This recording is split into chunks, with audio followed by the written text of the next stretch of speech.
everybody. I'm so glad to be here and so happy to see all of you and to be part of this wonderful and deeply moving event. I come to New York City fairly frequently for the Kaporis rituals and the Veggie Pride Parade and other events that are so important on behalf of animals here in New York City. And it's wonderful always to be here and to be with fellow activists.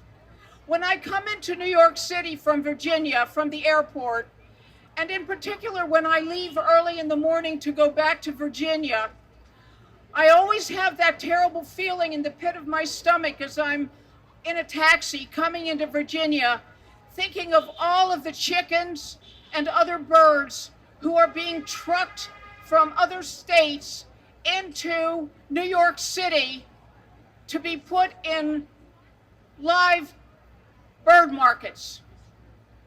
I think about all of these chickens, turkeys, geese, ducks, pigeons, and others being driven from their original home, which wasn't humane to begin with, coming into New York City with their hearts beating in terror, in the early morning hours.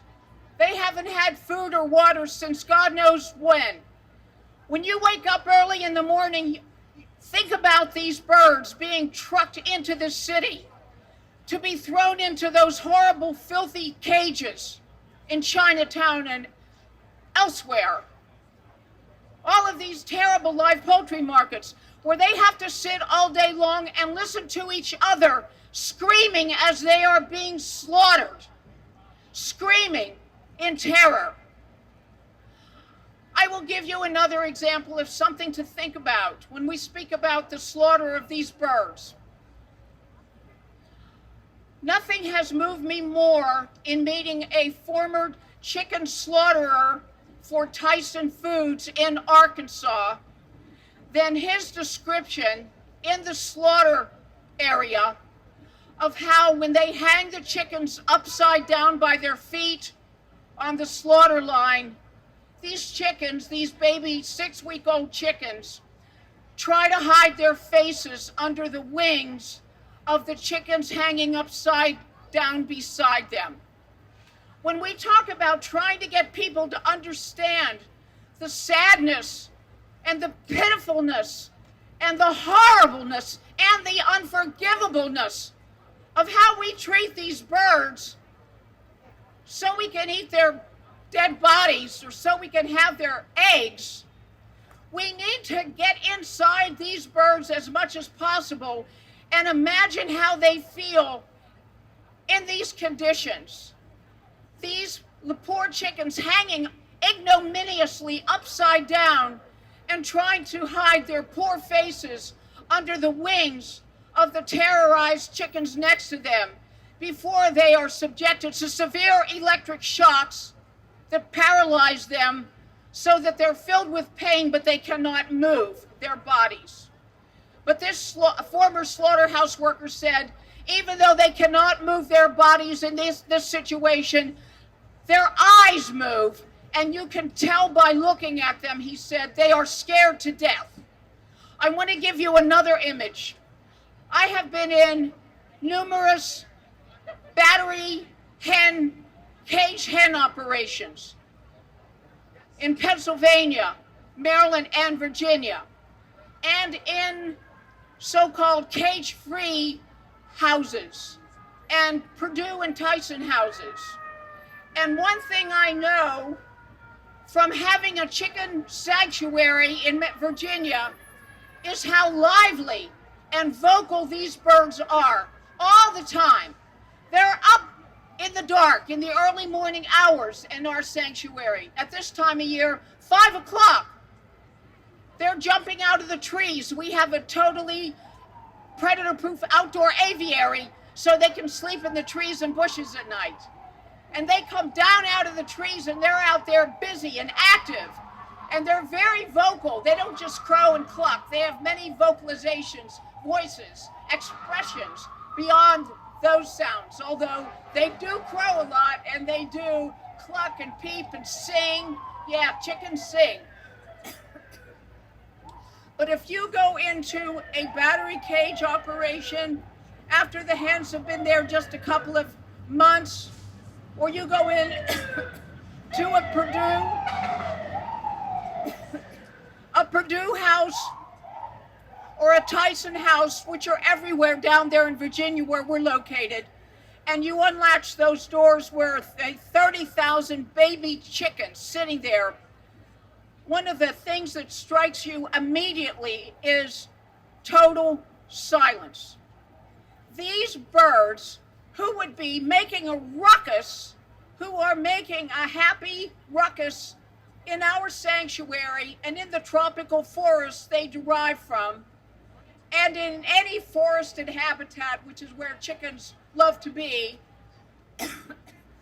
And then you go into these Purdue or Tyson type of houses, or into a complex where there are just rows and stacks farther than the eye can see of hens used for egg production in battery cage houses.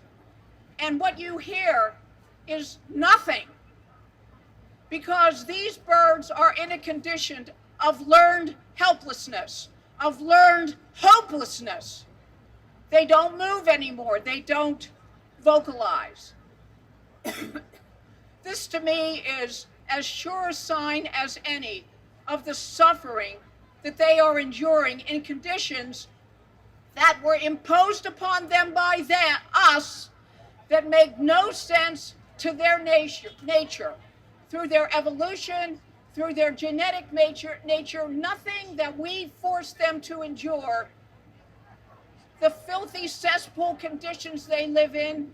Again, keep in mind, these birds, like all the animals we treat so horrifically, they come from nature. They come from worlds of leaves and trees and grass and soil.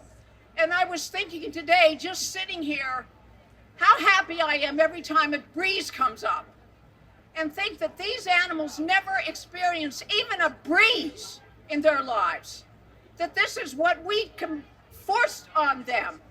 And for what? For nothing. So please, it is so important that we be strong for these birds and all animals.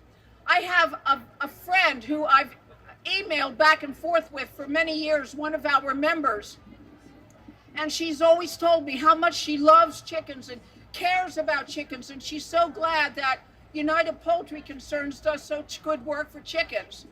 So about 3 months ago, an issue came up, and this person sent me an email in which she said, "I'm so glad about all the good work you do for chickens." She said, "I never eat chicken except when I'm with my friends." I couldn't even believe that she said that. Except when I'm with my friends. Well, what do you say to that? Well, I'll tell you what I said.